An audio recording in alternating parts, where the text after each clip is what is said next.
Coucou, c'est Elise, alias Elise Tricotte. On se retrouve aujourd'hui pour ce 34e épisode de podcast. J'espère que vous allez bien.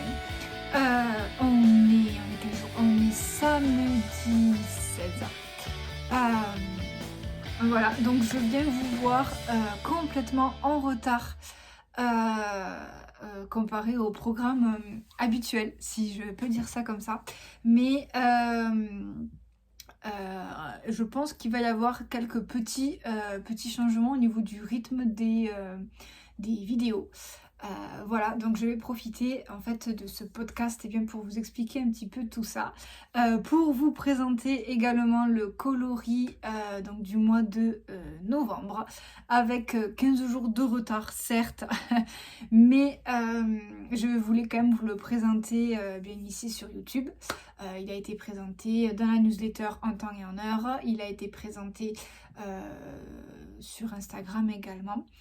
Il me manquait plus que YouTube, donc il a 15 jours de retard, mais il est là. Voilà, et on va parler évidemment tricot, parce que c'est quand même le but de ce podcast. Je n'ai toujours pas changé mon superbe vieux lustre qui fait une super méga jolie ombre dans mon dos, mais il va falloir faire avec, parce que tout simplement quand j'éteins la lumière on me voit plus. Voilà. Comme d'habitude, un podcast plus basé sur l'improvisation que l'organisation, mais c'est pas grave, je pense que vous avez l'habitude. Donc voilà, avant de commencer donc cet épisode, je voulais donc vous parler un petit peu du changement de rythme qu'il va y avoir au sein des vidéos en fait sur YouTube, parce que si vous regardez les vlogs, vous devez le savoir. Si vous regardez uniquement que les podcasts, je pense pas l'avoir dit sur le podcast du mois d'octobre. Je pense pas. Vous allez le découvrir maintenant. Mais en fait, depuis le mois d'octobre, j'ai repris une activité salariée. Bref, j'ai retrouvé un boulot à temps plein, en plus de la boutique. Voilà, ce qui fait que les journées sont assez chargées pour moi, les week-ends également.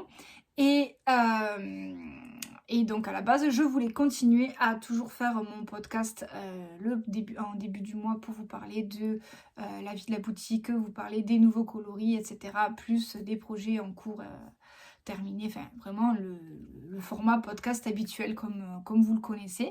Et je voulais continuer également à tourner des vlogs à la semaine où là je vous prends avec moi dans mon quotidien de teinturière et de tricoteuse, voilà. Sauf que en ayant un travail à côté, je me rends compte que au niveau des vlogs, je n'arrive pas du tout à tenir le rythme. Premièrement, c'est assez compliqué, vous travaillez tous et toutes, ou du moins une grande partie, vous savez ce que c'est. Donc en fait, clairement, je n'arrive pas à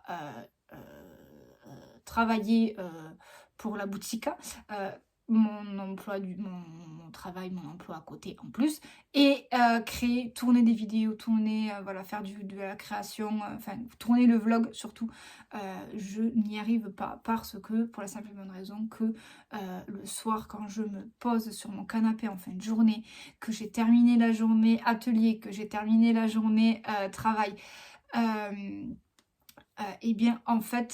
j'ai juste une seule envie, c'est de prendre mon tricot et de me poser, et j'ai pas forcément envie de filmer tout le temps. J'ai pas aussi forcément le temps, parce que en fait le soir, en fin de journée, j'alterne sur je fais un soir sur deux, un soir tricot atelier, si je peux dire ça comme ça, tricot boulot, tricot atelier, et le lendemain tricot perso, etc. Tricot atelier, tricot perso. Donc quand je fais un tricot atelier, en fait je peux pas vous le montrer parce que c'est des designs, donc à moins que la création vous intéresse, mais on part sur tout ce qui est des calculs, le tricot du modèle, on écrit le modèle, etc. Donc souvent voilà, comme c'est des patrons qui sont secrets, que je dévoile uniquement le jour de la sortie, je peux pas forcément vous montrer ce que je tricote à ce moment-là. Et après bon il y a le soir où je tricote mon tricot perso, où là je peux vous le montrer, mais le problème c'est que en fait dans la semaine je vais pas le prendre, je le prends beaucoup moins qu'avant, étant donné qu'avant tout ce qui était design etc je le calais sur ma journée, et après le soir je faisais mon tricot perso le week-end. Donc en fait ça fait que j'avance moins vite dans mes tricots perso, et donc forcément j'ai moins de contenu à vous présenter, moins de choses à vous montrer, et je ne vois aucun intérêt à tourner un vlog pour vous dire on est lundi, je suis arrivée au travail, on est lundi soir, je suis sortie du travail, et je vais tricoter le modèle que je peux pas vous montrer, et puis vous dire mardi je suis à nouveau sortie du travail, j'ai fait 2 rangs de mon tricot perso en cours. Je trouve un peu moins d'intérêt. C'est d'ailleurs pour ça que je traîne un peu la patte aussi pour tourner les vidéos etc. Donc après avoir réfléchi, je pense que je vais plus partir sur garder le format podcast. Mais au lieu de venir vous voir une fois par mois, venir vous voir 2 fois dans le mois. Donc ce serait tous les 15 jours, le dimanche ou samedi, je sais pas, une sortie de podcast. Donc je partirai sur un épisode le premier du mois, pour toujours rester en lien et pour suivre le calendrier un petit peu de la boutique. Donc on aurait un épisode au début du mois pour vous présenter le nouveau coloris de la boutique, et puis ensuite voilà, parler de tout ce qui se passe au sein de la boutique, et basculer ensuite comme d'habitude sur les tricots en cours, les tricots terminés s'il y en a, etc., etc. Et revenir en fait 15 jours plus tard pour vous montrer si jamais il y a eu pareil, toujours des nouveautés au sein de la boutique, des réassorts de coloris ou autres, et bien je vous le montre et je vous le dis. Et parler tricot, vous montrer mon avancée en 15 jours, ce sera quand même plus flagrant que sur une semaine où des fois j'avance, j'ai fait 1 ou 2 cm, c'est pas énorme. Là au moins revenir du coup 15 jours plus tard, donc ça fait aux alentours du milieu du mois, pour revenir vous parler tricot, parler projet coup de cœur ou autre, etc. Mais du coup je pense que je vais arrêter le format vlog et faire sortir le vlog en fait uniquement lorsqu'il y a des événements particuliers ou autres, mais vraiment de temps en temps, pas tout le temps, et faire un format podcast 2 fois dans le mois. Voilà, je pense que c'est un rythme que je devrais arriver à pouvoir tenir plus facilement, dans le sens où je peux arriver à trouver un créneau sur le week-end pour filmer cette vidéo, la monter, etc., la préparer comme il faut, éviter de trop me répéter non plus, voilà. Donc je pense qu'on va partir du coup sur un format de podcast mensuel, mais avec 2 épisodes dans le mois. Voilà.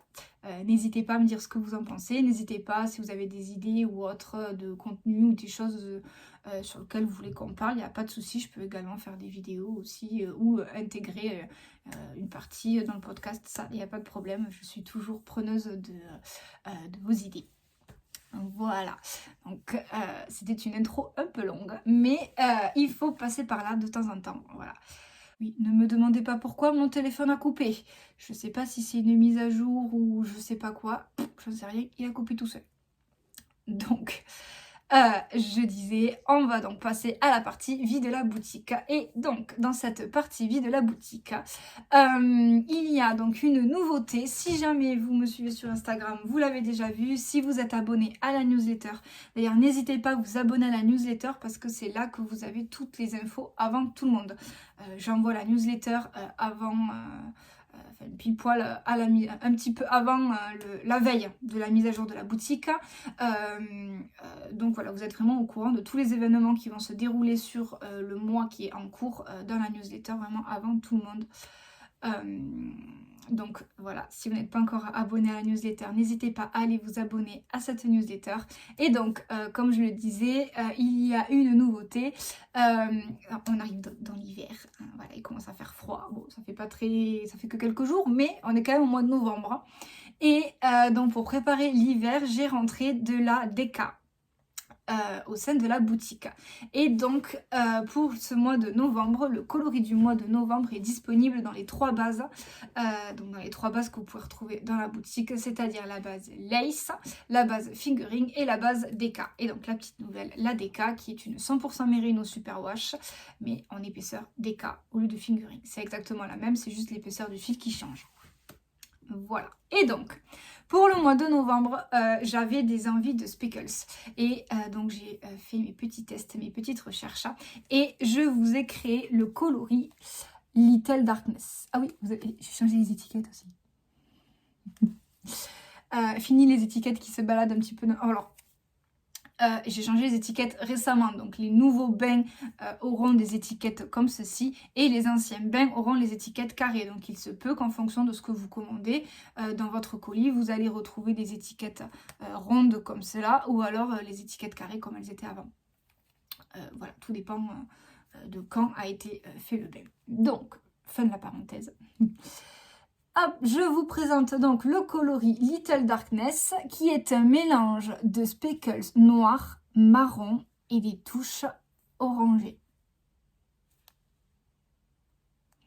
Donc, le voici sur la base Fingering. Je vous mets un petit frère pour que vous puissiez vous rendre compte.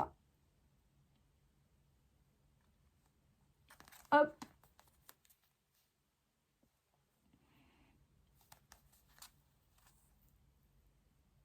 Donc voilà, Little Darkness. Et donc, comme je l'ai dit tout à l'heure, vous pouvez le retrouver donc sur la base Fingering 400 mètres au 100 grammes. Sur la base Lace 300 mètres pour 50 grammes. Donc vous voyez que sur la base Lace, les speckles font... En fait, quand je positionne mes speckles dans le bain, sur les bases, les autres bases, hop, le pigment se dépose et de suite il prend. Sur la lace, comme c'est des poils, enfin c'est la soie prend différemment la couleur. Donc c'est bébé Suri Alpaga et soie, la base lace. En fait, elle prend la couleur vraiment différemment, elle la prend beaucoup moins, les coloris ressortent plus clairs. Et au niveau des speckles, quand je dépose mon pigment, la fibre ne pompe pas de suite le pigment, donc ce qui fait qu'il s'étale en fait et ça fait des taches. Voilà, mais c'est la même recette et c'est travaillé de la même manière. Mais voilà, vous pouvez le retrouver sur donc, la base lace. Et la petite nouvelle, la base DK, donc qui est 100% Merino Superwash, mais en épaisseur DK.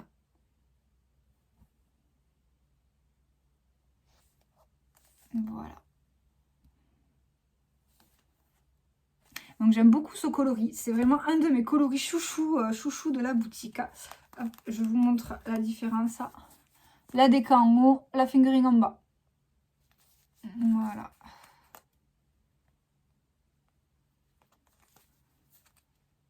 Si j'y arrive. La DK.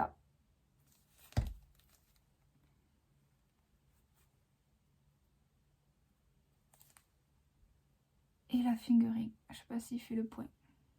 Enfin bon. 400 mètres au 100 grammes, 225 mètres au 100 grammes.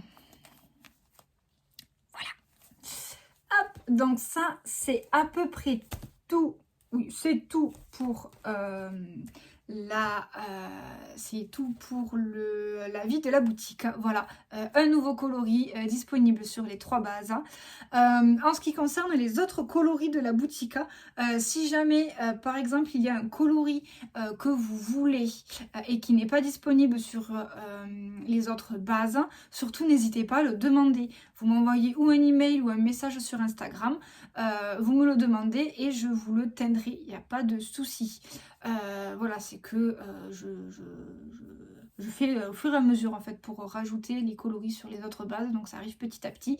Mais voilà, surtout n'hésitez pas à le demander si vous voulez, je sais pas moi, le coloris aubergine sur la base alpaga, cachemire et soie et qu'il n'y ait pas en boutique, vous m'envoyez un message, vous me le demandez et je vous le teindrai. Pareil, si vous voulez le coloris aubergine sur la base lace, vous demandez, je vous le fais.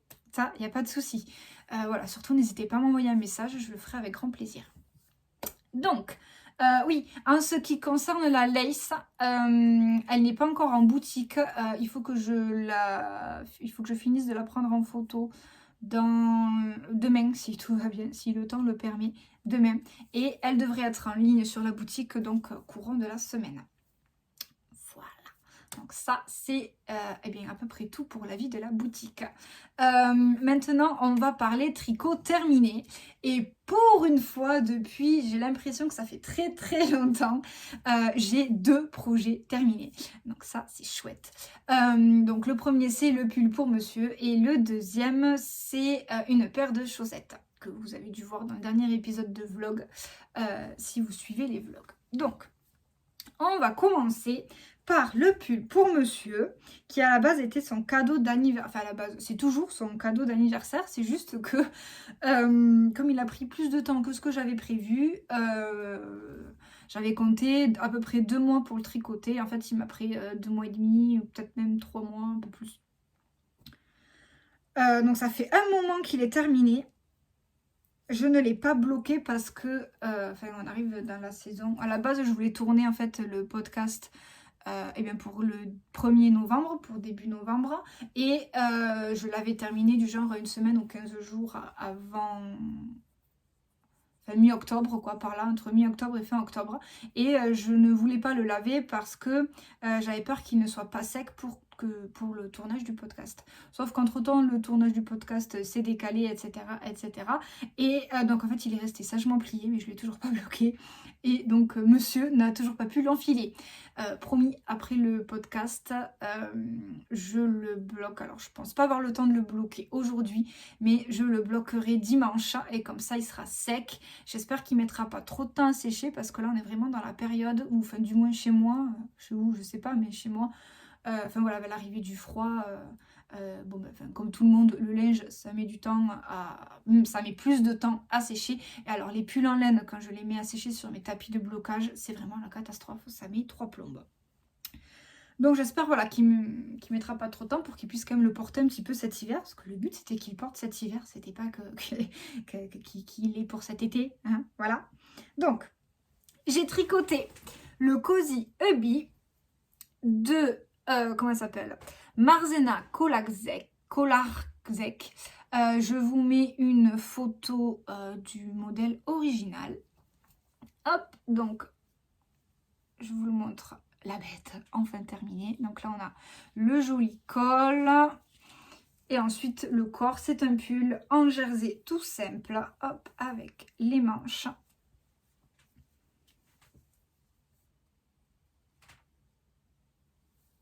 Hop là, la deuxième manche et le bas du pull en cotte 1-1 simple. Voilà, donc on a le bas du pull avec des cottes classiques. Au niveau définition, les manches sont tricotées en jersey double avec un système, une technique que j'ai adoré faire. Il m'a fallu un peu de temps pour la comprendre, mais je me suis vraiment éclatée à la faire, parce que vous voyez, en fait, avant de partir sur le jersey double, on fait des mailles horizontales. C'est un petit détail, mais vraiment, je trouve ce détail très très joli.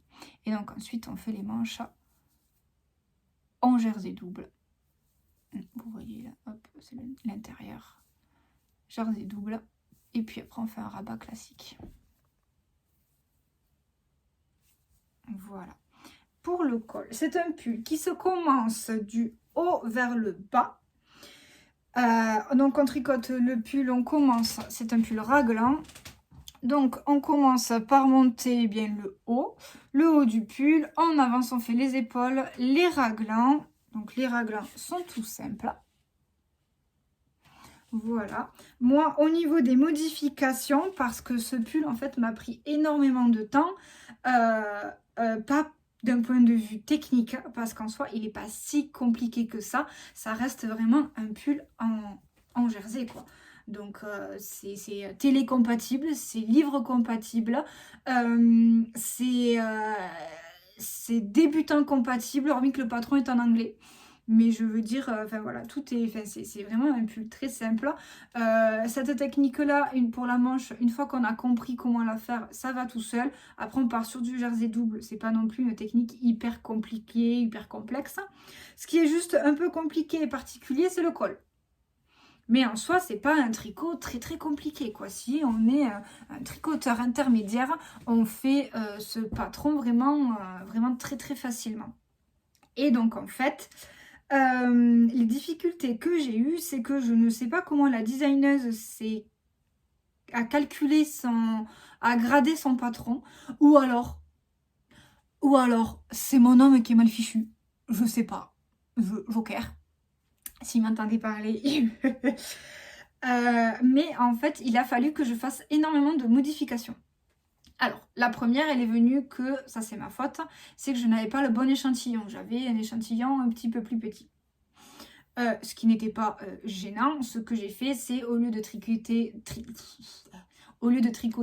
la taille qui devait lui correspondre, en fait, j'ai fait une taille au-dessus qui correspondait à la plus grande taille. Et après, j'ai dit, je m'adapterai en fonction des longueurs ou de... Enfin, j'adapterai. En fait, la dernière taille, donc la taille la plus grande, c'est très bien passé pour monsieur. Le problème que j'ai rencontré, c'est que même au niveau de la grande taille, alors moi, mon échantillon était bon en hauteur, il n'était pas bon en largeur. Je précise. Il était bon en hauteur et en largeur, il était un petit peu plus petit. Et donc en fait ce que j'ai fait, j'ai pris la taille la plus grande et j'ai fait essayer le pull à monsieur étape par étape. Et donc quand je suis arrivée au niveau des raglans, et bien pareil, ça, au niveau sous les manches là, ça le serrait un petit peu, enfin il en manquait un peu. Donc ce que j'ai fait, c'est j'ai dû rajouter bien 2 cm de plus en longueur de raglan, au moins 2 ou 3 cm par là. C'est sûr et certain au moins 2 ou 3 cm pour avoir donc le bon nombre de mailles en bas pour que ça puisse fermer sans qu'il soit trop serré pour qu'il puisse bouger. Et comme on est quand même en plein hiver, j'ai fait essayer le pull avec un t-shirt dessous de manière à être sûr que voilà, en plein hiver quand il portera son pull, il met un t-shirt, il met son pull, il n'est pas comme ça là tout serré. Donc j'ai rajouté au moins 2 cm de raglan. Voilà. Ensuite, au niveau du tricot, du corps du pull, c'est un tricot en rond tout simple. Je ne me suis pas du tout fiée aux mesures du patron. J'ai fait pareil, sur mesure sur monsieur. C'est-à-dire que régulièrement, je lui faisais essayer le pull et quand le pull lui tombait là où il le voulait, j'ai arrêté le pull. Voilà, tout simplement. Moins la longueur des côtes, mais enfin voilà. Donc ça c'est la première modification que j'ai fait au niveau des raglans, malgré le fait qu'en longueur mon échantillon était bon, ça passait pas. Donc j'ai rajouté les raglans et ensuite les manches. Mais j'ai passé, je sais pas combien de temps sur les manches parce que, enfin surtout sur la première en fait. La deuxième ça va, mais alors la première... j'ai passé beaucoup de temps dessus parce que, pour la simple et bonne raison. Alors là, à la lumière, on voit qu'il y a eu un changement d'écheveau, c'est flagrant. Là, c'est plus clair et là, c'est plus foncé.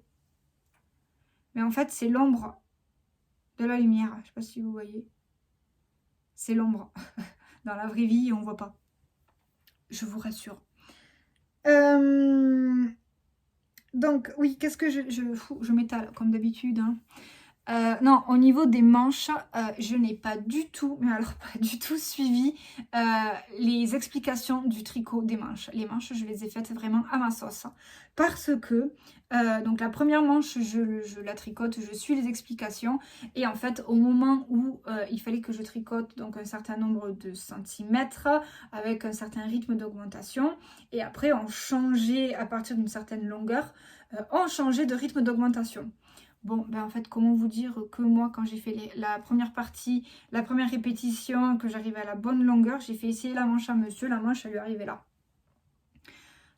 Et il restait encore, je sais pas combien de répétitions de diminution, ça allait pas du tout, elle était très très lâche dessous, trop large, enfin.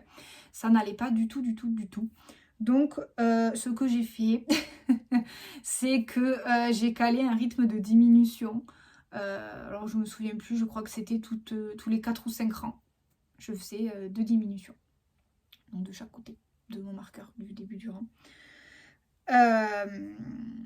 Voilà, et j'ai fait des diminutions toutes simples tout le long de la manche. Et pareil, du coup, au niveau de la longueur, je ne me suis pas calée sur la longueur de manche qui était préconisée par le patron. Ou sinon, monsieur se serait retrouvé avec des manches longues de 3 km. Je me suis calée sur la longueur du bras de monsieur. C'est-à-dire que, comme d'habitude, il a essayé son pull. Et ben voilà, quand la manche lui tombait comme il voulait, j'ai arrêté la manche. Tout simplement. Donc ça m'a pris quand même pas mal de temps de tricoter ces foutues manches parce qu'il a fallu que je détricote une première fois parce que les explications du patron ne correspondaient pas. Ensuite, j'ai redéfait parce que les premières diminutions que je faisais, ça n'allait pas non plus. C'était trop serré au niveau du coude.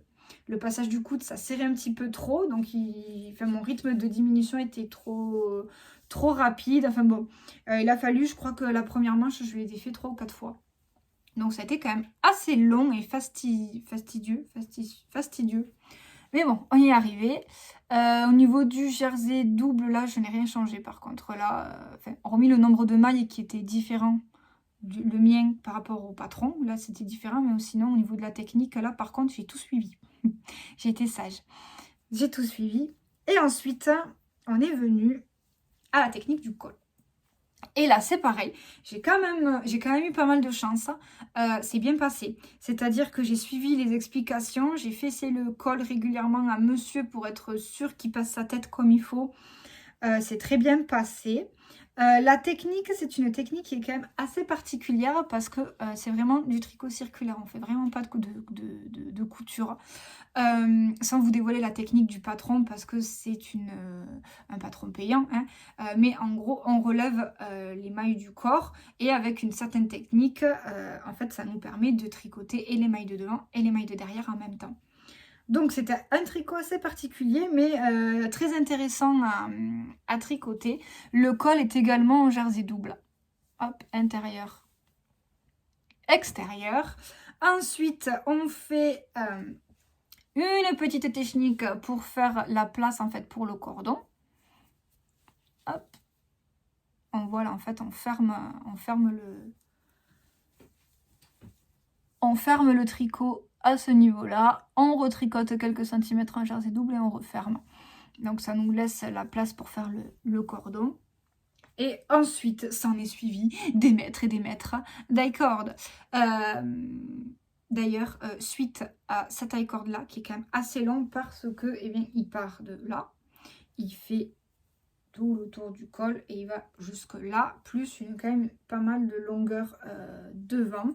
Cet i-cord est quand même assez long. J'ai fait les mesures qui étaient préconisées dans le patron également. En fait, j'aime bien les finitions en i-cord. Vous savez, quand on fait un châle, quand on fait une finition en i-cord ou autre, ça, j'aime bien tricoter, ça me dérange pas. Par contre, faire une i-cord toute simple, enfin, faire vraiment la cordelette toute simple, c'est pas quelque chose que j'adore faire. Je trouve ça très long et très ennuyeux. Voilà, tricoter 4 mailles, faire glisser sur l'aiguille, retricoter 4 mailles, reglisser. Je trouve ça nul.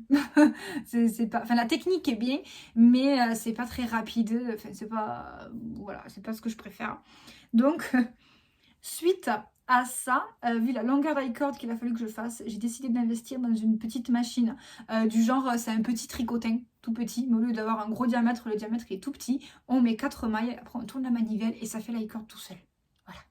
Donc, je n'ai pas essayé, j'ai pas encore essayé, parce que j'ai pas eu l'occasion de refaire des i-cords, mais sur le prochain tricot ou autre, s'il y a un i-cord à faire, j'essaierai de vous montrer comment on fait là avec cette petite machine et j'espère que ça ira plus vite. Oui, j'espère surtout que le résultat sera tout aussi propre, ça j'en doute pas. Parce que voilà, l'i-cord vraiment c'était... En plus c'était sur la fin du pull, j'en avais marre. Il me tardait qu'un truc, c'était de le finir, de le terminer. Et là il a fallu finir par l'i-cord. Si j'avais su, j'aurais dû tricoter l'i-cord avant et après faire le col. Vous voyez, mais bon, enfin, j'ai pas fait ça et j'ai trouvé cette taille corde interminable. Mais bon, le pull de monsieur est donc terminé. Au niveau des quantités de laine, pour donc le pull complet pour monsieur, en sachant que monsieur n'est pas petit, j'ai utilisé 5 écheveaux complets. Voilà, 5 écheveaux, il me restait un tout petit morceau une toute petite bobine de fil. J'ai même pas pu faire un petit échantillon pour le prendre sur les marchés ou autres parce qu'il était tout petit, mini, rikiki. Donc vraiment, il faut compter 5 écheveaux. Pour la plus grande taille, je précise, pour la plus grande taille, 5 écheveaux. Avec les modifications que j'ai fait. J'ai rallongé le raglan. Alors j'ai rallongé le raglan, mais par contre, pour le coup, les manches, je les ai raccourcies. Mais bon, voilà. Pour la base, j'ai utilisé la base Alpaga Cachemire et Soie de la boutique Toujours. C'est celle-ci, dans le coloris Terre d'ombre. Voilà, donc on est sur un joli gris anthracite en fait, avec des jolis reflets plus ou moins nuancés. Voilà, et une douceur. Par contre, à tricoter, c'est un vrai régal. L'alpaga cachemire soie, ça glisse tout seul. C'est un vraiment un véritable bonheur. C'est génial. Enfin, j'ai adoré tricoter la laine. J'ai adoré tricoter la laine. Je regarde que j'ai rien oublié. Et je vais tricoter en aiguille numéro 3. Voilà, comme d'habitude. Enfin, pour moi en tout cas. Hop, petite poussière dans les yeux. Ensuite, qu'est-ce que j'en ai fait? Je les ai oubliés. Ensuite, le deuxième projet terminé, c'est donc une paire de chaussettes. Voilà, si vous me suivez depuis un petit moment maintenant, vous devez commencer à savoir comment je fonctionne. C'est-à-dire une grande pièce, châle ou pull ou gilet, suivie d'une petite pièce, chaussette ou accessoire. Et les 3/4 du temps, c'est des chaussettes. Et donc, j'avais commencé à tricoter la première chaussette, il me semble cet été, juillet-août, par là, un peu avant de faire le pull. Et en fait, j'avais fini une chaussette, j'ai mis la deuxième paire en attente et j'ai tricoté le pull pour monsieur. Et donc, une fois que le pull pour monsieur a été terminé, j'ai donc tricoté hop, la deuxième chaussette. Donc, il s'agit des chaussettes Elisa. Oui, il fallait que je les fasse. C'était un signe, il fallait que je les fasse. Et donc, vous pouvez retrouver ce patron dans le livre 52 Weeks of Socks, le volume 2. Et je n'ai fait aucune modification, parce que c'est une paire de soquettes. Si, la tige, j'ai pas fait de tige. Parce que même sur les soquettes, certains font 1 cm ou 2 de tige. Moi, je fais 0 tige. Je fais les côtes, paf, direct le talon. Et donc, il s'agit d'une chaussette qu'on monte, on la commence par la pointe.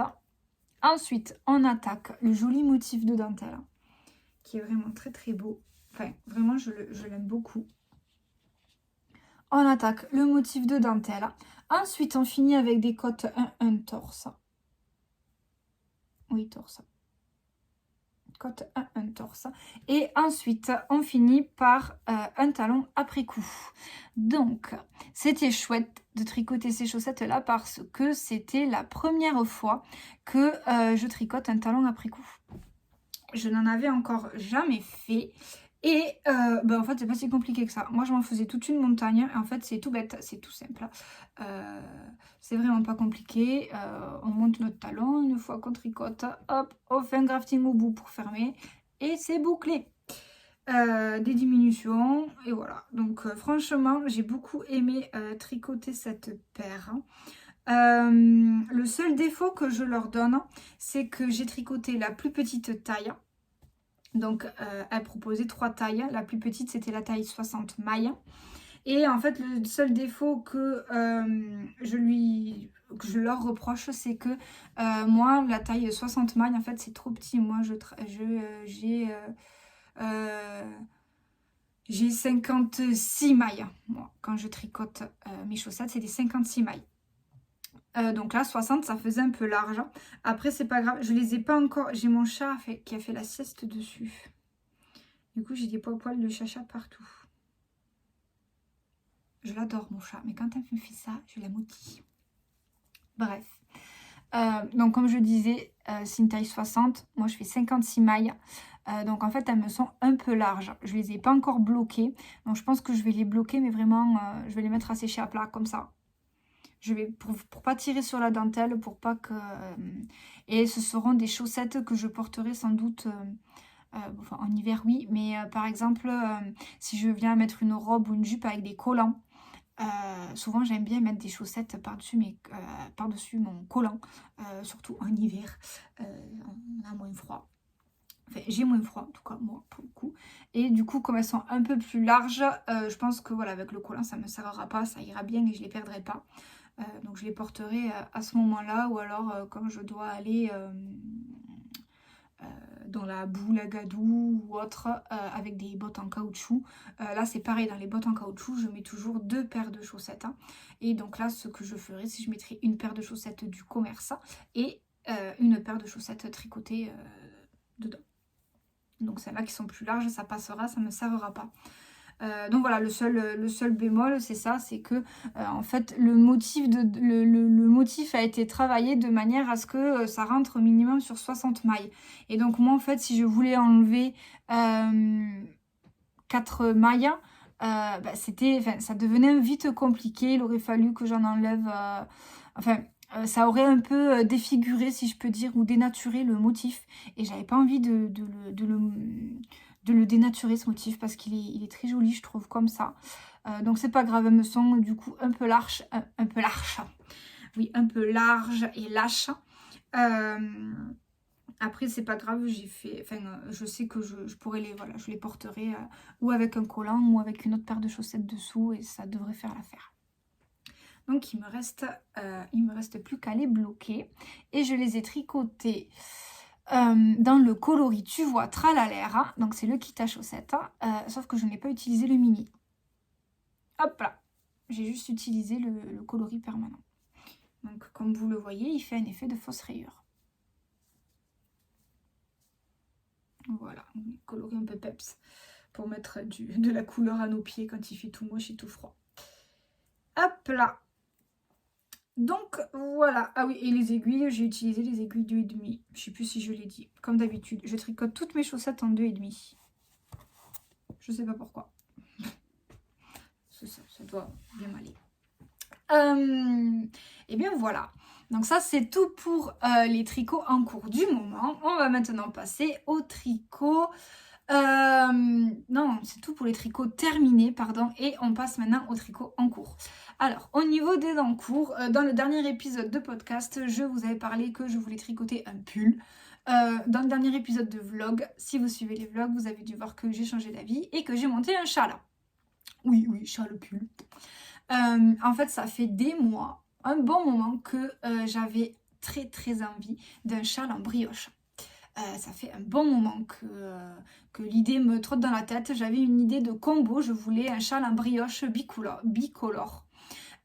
Donc j'ai fait mes petites recherches après avoir hésité avec pas mal de patrons. J'ai choisi de faire le brioche Dream de Même les anges tricotent. Hop, je vous mets comme d'habitude une photo du modèle original. Et donc, j'ai donc décidé de prendre... alors, le châle Brioche Dream, lui, il est en 3 couleurs. C'est un châle tricolore à 3 écheveaux. Moi, j'ai décidé de le modifier et de le faire uniquement donc à 3 écheveaux, oui, mais avec 2 couleurs. Voilà, c'est-à-dire que elle a fait... si je peux dire, pour faire les choses simples, elle fait 3 parties. Elle alterne avec le coloris principal, le coloris 1, le coloris 2, pardon, et le coloris 3 en contraste en fait avec la brioche. Enfin bon, elle joue avec ces 3 couleurs. Moi en fait, j'ai décidé de tout faire en uni et de uniquement faire ressortir la brioche avec le coloris contrastant. Voilà, donc j'ai pris mes aiguilles numéro 3, j'ai pris le coloris grisou. Le coloris grisou que vous connaissez, que vous avez déjà vu dans la boutique. Le coloris grisou en coloris principal.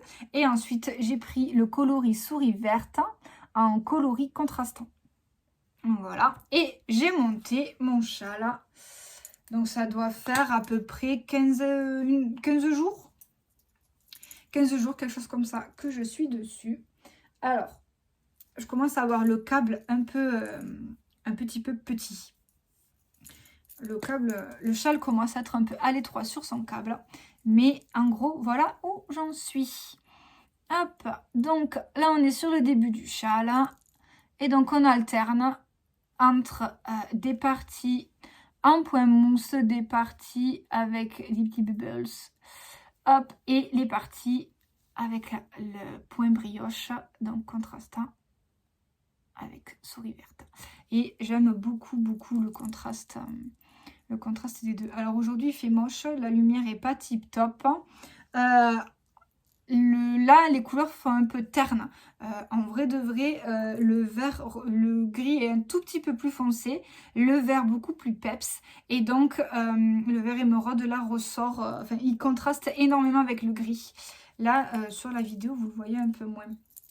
Et donc, au niveau donc, du tricot, j'en suis à la section 10. Je n'ai pas regardé combien il y avait de sections en tout. C'est un peu... Alors, c'est pas un tricot zéro cerveau parce que pour l'instant, moi, la brioche bicolore, c'est pas compliqué. Et là, vraiment, si vous voulez débuter la brioche bicolore, allez-y sur ce patron. Il est très bien expliqué. Enfin, c'est vraiment... c'est tout simple, donc on peut le faire facilement et on comprend la logique de la brioche vraiment très facilement. Moi, c'est la deuxième fois que je tricote de la brioche. Donc j'avais besoin, j'en avais déjà fait, donc je sais comment on fait, mais j'avais besoin d'un patron assez simple de manière à ce que je puisse me remettre dans le bain plus facilement en fait. Et celui-là, enfin le patron, il tombe vraiment à pic. Il est parfait. Donc j'en suis à la section 10 et en fait ça se voit pas, mais je recommence une section de brioche. Voilà. Donc ça c'était l'endroit. Et là, c'est l'envers.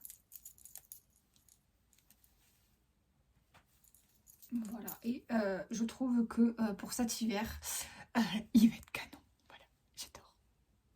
J'adore. Hop. Donc, j'espère. Au niveau des modifications, comme je l'ai dit, au lieu de faire un châle à 3 couleurs, je le fais en bicolore. Voilà, j'espère que j'aurai quand même bien avancé la prochaine fois que je reviendrai vous voir. Cet épisode de podcast va donc toucher à sa fin. On se retrouve et bien du coup début décembre pour un nouvel épisode de podcast. Au programme le nouveau coloris, les nouveautés du mois de décembre parce que il y aura un nouveau coloris, il y aura si tout va bien, 1 ou 2 nouveaux patrons et il y aura des nouveaux stoppeurs de mailles. Voilà, donc on se retrouve pour le mois de début décembre pour un nouvel épisode de podcast pour parler donc laine, teinture et évidemment tricot. Je ne sais pas si j'aurai terminé mon châle, mais en tout cas je vous montrerai au moins l'avancée de ce dernier et qui sait peut-être un nouveau caston ou alors peut-être mes envies tricot qui vont suivre, enfin bon. J'espère que cet épisode vous aura plu, que ce petit changement ne va pas vous perturber et que vous continuerez quand même à être présent à mes côtés. On se retrouve donc dans 15 jours, 3 semaines. Je vous fais de gros bisous. Je vous souhaite un bon tricot, un bon week-end. En fonction du moment où vous regardez cette vidéo, un bon week-end, une bonne semaine, une bonne soirée. Tenez-vous au chaud, tricotez bien et on se retrouve à très bientôt. Ciao, ciao.